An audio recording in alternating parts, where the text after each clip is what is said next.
think it's anything. I think it needs to be smoothed out, and I think it's a process of being smoothed out. But I think it was rocky, but I think it's passable. It's nothing I'm amazed about.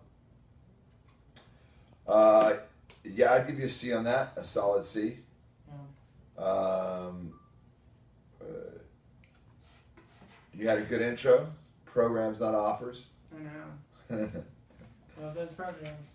Okay, so we're gonna get down to nitty gritty. You said, what's your time frame for this project? And you said end of the year. And you're gonna ask, what the next follow up question is what's happening at the end of the year? Why are you waiting to the end of the year? It's August. Why, and you're not gonna be aggressive about it, but you're gonna find out why it's at the end of the year, because that may be an excuse at the end that you need to be thinking about now. Well, why at the end of the year? Well, I'm getting a settlement or something. I'm getting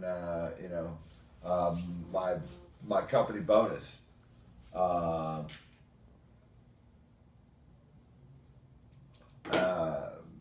Whatever it is, which is what you're going to do, which is going to say, well, you know what? At the end, on the close, you're going to say, well, awesome. I know you wanted to get this done at the end of the year, but listen, we can take all these discounts now, use that 1 year same as cash plan, which is free to you. We can get this going for you now, get you those ones are good? What? 1 year same as cash? 1 year and 18 months same as cash are good on anything. So but you have it up front instead of what happens at the end. I told you I was waiting until the end of the year, and now you're defending yourself, and now you're trying to find out instead of knowing what's coming. Yeah. So that's the follow-up question is, so what's happening at the end of the year that you want to do this? Well, this, or this, or I'm doing the roof first. All right, so you need to have this information is going to help you in the end. So you ask them those questions.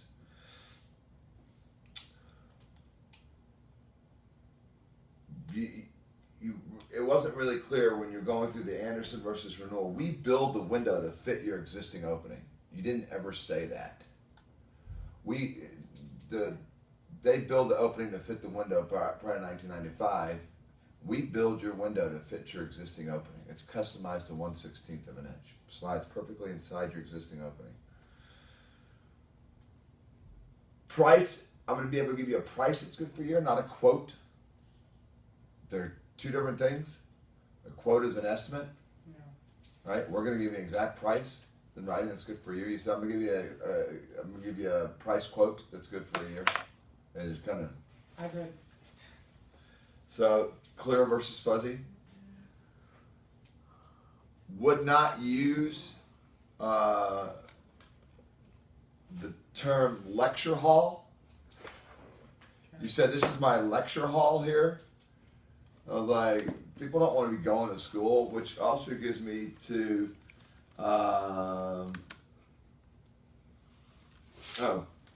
you said my goal is to give you an education. Oops. Yeah. People are like, I don't want to educate me, you young punk. No, my goal is to give you as much information as possible so you feel like you're making an educated decision. It's vastly different than my goal is to give you an education. Yeah. Especially being young. Right. And yeah, I mean, you're trying to get people to follow along with you. My goal here is to give you an education. No, your goal here is to give me a price on a couple of windows to get out of my house.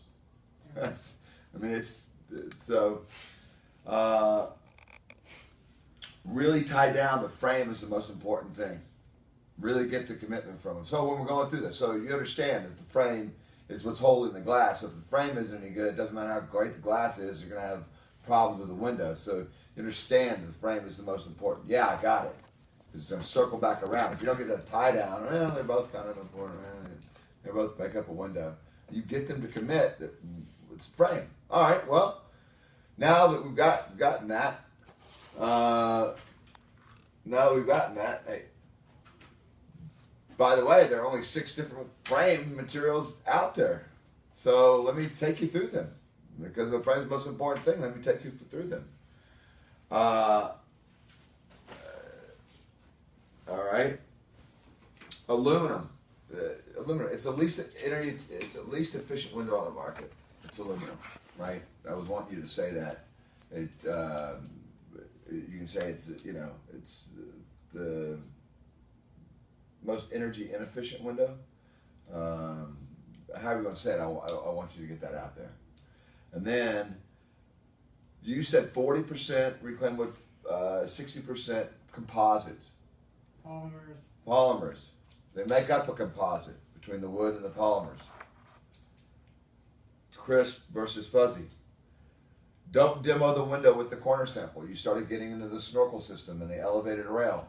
You're going to do that when you demo the gliding window. If you are demoing gliding window, you demoed a double hung and you're talking about a snorkel system and the elevated rail. They don't have, right, you don't want to, no, that's just to show the Fibrex frame and to show how it's going to look in the window when you set it in there.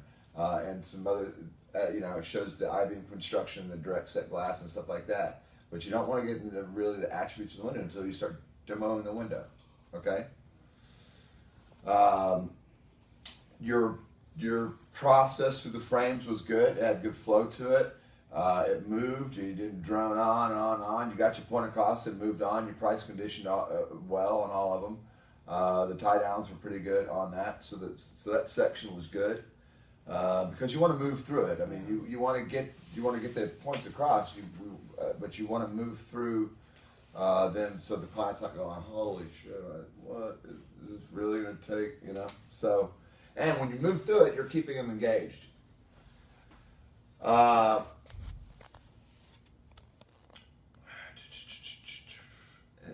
You said on the glass, inside of the interior pane. Crisp versus fuzzy. It is 3 coatings of silver oxide on the inside of the exterior pane. You said on the inside of the interior pane. I want you to say it right. I mean, that's what it is what it is. Inside, and you've said it before. You turned it around there. Stainless steel, not steel. You call it a steel spreader bar. It's a stainless steel spacer bar. Yeah. What's that? Didn't mention the desiccant. That's my next note. Missed the desiccant. The desiccant's great. It's an extra touch. Andersen cares so much about it. They filled the stainless steel spacer bar with the desiccant. It's a drying agent, just in case any moisture happens to get inside that window. It's going to dry it out. Just like that pair of leather shoes that you buy and it has that bag of silica in there. That's shipping from Italy. If there's moisture in the air, they don't want it to eat into the leather. They want to dry it out. Andersen's doing the same thing with that. It's separating us from our competition. All these things that we do that people don't do, that's why we command the price that we do. That's why we have the warranties that we do. All right. Right. My goal is to give you an education. No. My goal is to give you as much information. Boy, you gonna get schooled. Yeah. Press down to re-engage block and tackle system. You never mentioned that it's called a block and tackle system. Okay. And you missed the molybdenum coating, which is the beach package. This is all people, my stuff is all rotted out. These are things, all these things that separate us from everybody else. You missed the water dam. Both of you missed the water dam. This is the water dam that this window comes and sits on, which is right here. It comes down and sits on this water dam. This is a surface draining system.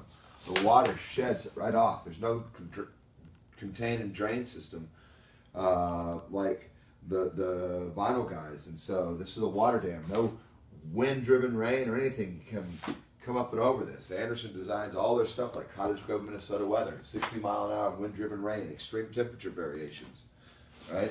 So you did a pretty good job of demoing this window. Like I said, I'll give you a C on it because the client's not going to know all the things. It's just more stuff. The more you blow them away, and they're like, "Holy crap! Can it drive itself?" I mean, it's like, all right, so. You got the warranty completely backwards. You said 20 years on the frame and 10 years on the glass. Not good. Yeah. And the warranty's right there. If you're going to talk about the Clark Adams Company, we get it right. It's 34 years in business, not 25 years in business. Yeah. You're just making stuff up. The client can sense when you make stuff up. I didn't even need to go into it. You just said, you know, you started talking about, and you could be very, Anderson had the foresight. They're the only company in the country that had the foresight. When they were going to the in-home market, they saw what was going on and saw some very disturbing things. They wanted to keep tight control. They knew the product they have, but it doesn't matter how great the product is, you do a crappy install, then the reputation of that product's going to go down. And so they had the foresight to go around the country and slowly roll this out across the country, vetting old established window and door companies with great reputations. They vetted the Clark Adams Company, been around since May 15th, 1980. It's been 34 years in business. And we took a look at it and dropped everything else 10 years ago because we realized what it was. It was a way of the future. So if you're going to get into that, know those numbers. 34 years in business. Never say why we are so high. You just, you know, I asked my manager why our prices are so high. Holy crap, Oli. Never say that. Our prices aren't high. Our prices are very fair for what we're doing. It's a high-end product with a high-end service. Like I said, you can go put in Hurd wood windows, require a shit ton of maintenance for twice the price. So don't put it in their head. Yeah, you know, I wondered why our prices were so high, and Okay. never said that. No, I wonder why our price is our price. How do we drive our price? So, in the total offer concept, you have to have a relationship to the basic window job. You didn't really build the basic window job. You just started going in the total offer concept. You say, so listen, you mentioned you got a number of $7,000. That was for a vinyl window job, which is what you thought that's what your options were. You know? And you could probably do a job for less than, let's just say $7,000. You can do a job for probably around there, but it's a basic window job. It's a dual pane window with some kind of low E coating on it to get some kind of energy efficiency. You know, welded corners. It's a company that has insurance, not a guy working out the back of his truck, but somebody has insurance. You know, that's a basic job. You can do that, but that's not this job. Let me explain. You said you loved the Fiberx. You thought it was such a superior material. So now you're putting everything in context to the basic job. And it's right there on the page. The basic job lists the things that you get. You get a shitty little window project. Crappy window. And you can do that. But that's not this job. So if you want the Fiberx material, obviously it's a superior material. Right? That adds to the job. Well, let me take it out of the job. If you don't want the Fiberx material, I don't have much to talk about. But let me pull it out of the job. You know? You said you love the glass.